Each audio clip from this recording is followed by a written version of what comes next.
श्रीमान म्याङ राईलाई राष्ट्रिय सम्मानका साथ राष्ट्रिय झण्डा उडाएर सम्मान गरिदिनुको लागि सम्मान गर्नुभन्दा अगाडि म तपाईहरुलाई उहाँको आत्माको चिर शान्तिको लागि र उहाँले बगाएको रगतको उच्च मूल्याङ्कनको लागि 1 मिनेट मौन धारण गरिदिनुको लागि हाम्रा नगरपिता लगायत सञ्चारकर्मी र आम जनताहरूमा म हार्दिक अनुरोध गर्दछु। म सुरु भन्छु। 1 मिनेट शहीदको चिर शान्तिको लागि मौन धारण गरिदिन हार्दिक अनुरोध। सुरु।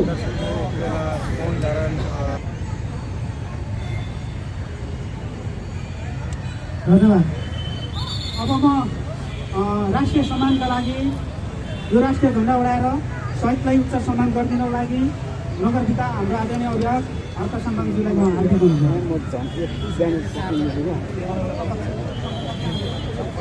हाम्रो अध्यक्ष शङ्करदास म्याङ कहाँ हुनुहुन्छ? तपाईँ आइदिनु होला। शङ्करदास म्याङज्यू, शङ्करदास म्याङज्यू कहाँ हुनुहुन्छ? शङ्करदास म्याङज्यू कहाँ हुनुहुन्छ? अब हाम्रो जातीय संस्थाको झण्डा उडाएर सम्मान गरिदिनुको लागि हाम्रो अध्यक्ष शङ्करदास म्याङज्यूलाई म हार्दिक अनुरोध गर्छु। अरूले पनि सहयोग गरिदिनु झण्डा राष्ट्रिय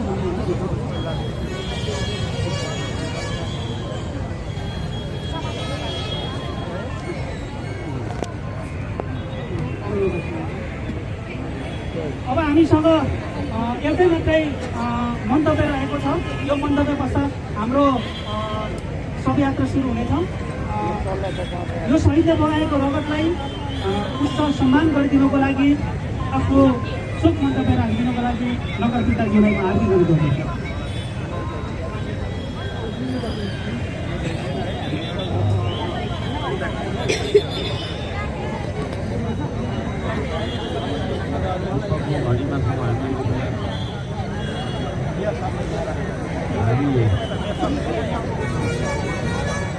देश गइरहेको बेलामा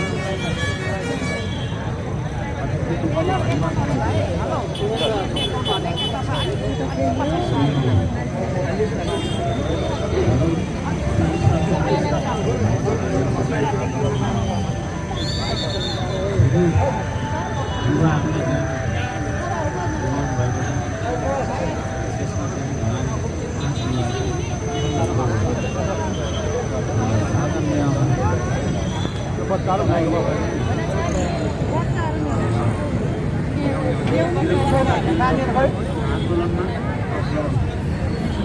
ज्यान दिएर आफ्नो जीवनलाई अर्केर चाहिँ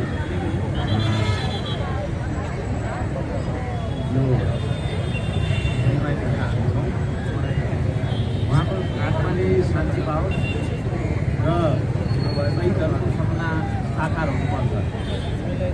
शहीद एउटा सपना देखेर आफ्नो जीवन बलिदान गरेको छ र त्यो शहीदको सपना मान्दी चाहिँ आवाजै सुनेर राजनीति हुने गर्छ। त्यसो नहोस् कामना गर्छ। हामी सबै नेपालीहरू खबरदारी गर्नुपर्छ। अत्यन्तै धेरै शहीदहरूको देश हो, तर पनि अझै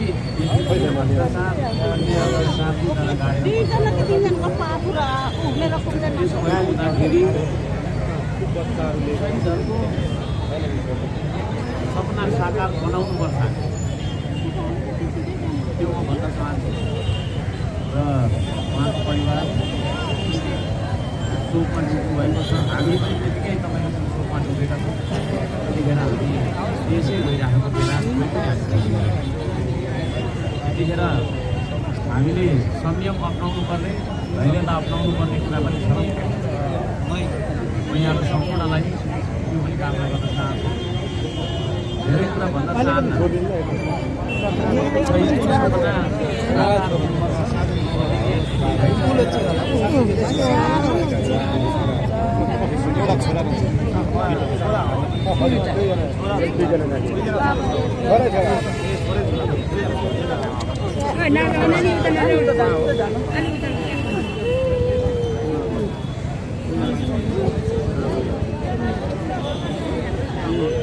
साना साना नानीहरूले बाबा गुरु भएको छ।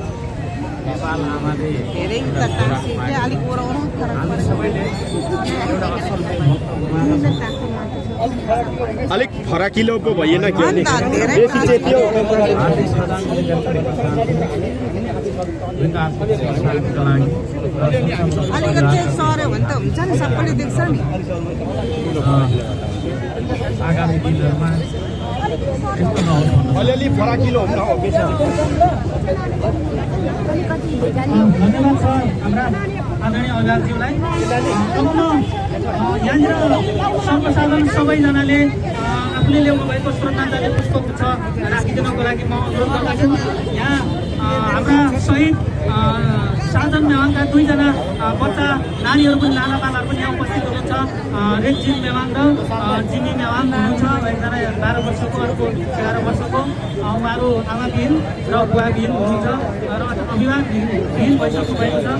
उहाँहरूको लाभन पोषण र भरण पोषणको लागि पनि सम्पूर्ण मिडियाकर्मी र आम नागरिकहरूले सोचिदिनको लागि म हार्दिक अनुरोध गर्दछु र सबैजनाले आफ्नो पुष्पगुच्छहरू ल्याउनु भएको छ भने यहाँ राखिदिनु होला। र अब म शव यात्राको रुट बताउन लागिरहेको छु। शव यात्राको रुट यस्तो रहेको छ। भानुचोकदेखि हामी छाता चोक जानेछौँ। छाता चोकदेखि हामी पुरानो बजार जानेछौँ। त्यसपछि सदन रोड र गोबरकोट हुँदै देउराली उहाँको आफ्नो घर आपतार चौरमा हामी पुग्नेछौँ र त्यहाँ घर नजिकै उहाँको आज अन्त्येष्टि कार्यक्रम हाम्रो किराँत मेवाङ मुटुको अनुसार हुने तपाईँहरूलाई जानकारी गराउँदछु। शव यात्रामा सम्पूर्ण फुल लाउने छ भने आउनुहोस् है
होइन त जाने मान्छे मात्रै जाने हो कि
बुढाबुढी नजान्नु नसक्नेले यसो हेर्दैन न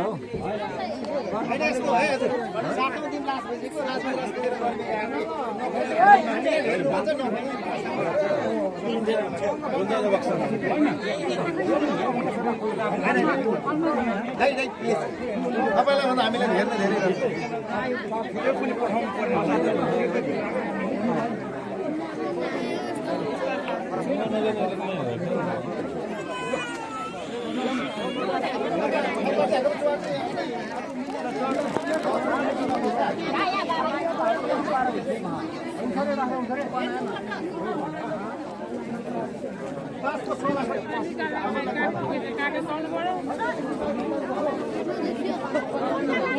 अहिले चाहिँ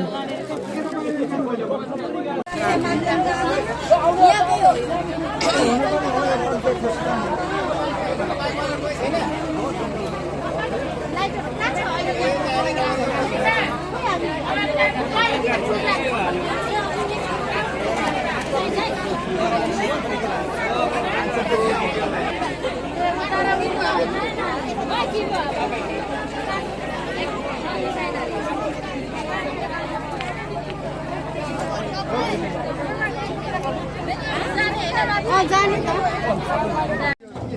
यो पनि उचालौँ अनि माथि राख्दैन त्यही माथि माथि के हो सुताले बान्नु अनि बक्सा खादाले बान्नु खादाले बजाले अहिले यो बानी यो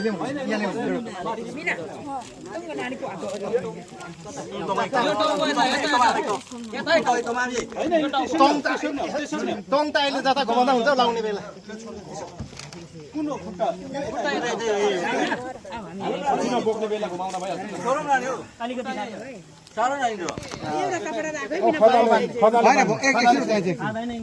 यो प्लास्टिकको झोला भरै चाहिने के हो त्यो भरै चाहिने यो पुरानो बोक्नु भने खै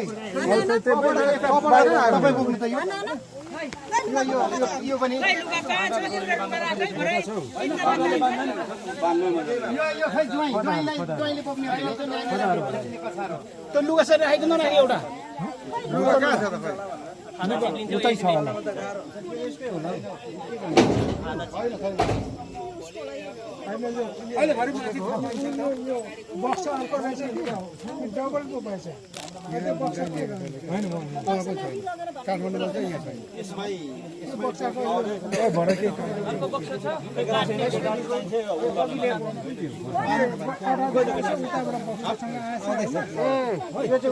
पर्दैन फेर्नु पर्दैन मिल्दैन माथि गएर लडेर यो खाली गरौँ न त्यो आज बनेको चाहिँ खाल्टामा हालेर त्यो सानो लाने चाहिँ लानु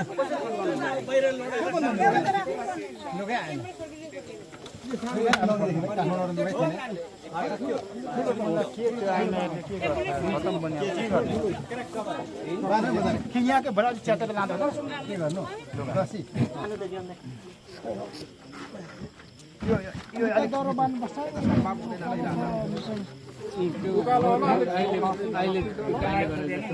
कालो त छैन अलिअलि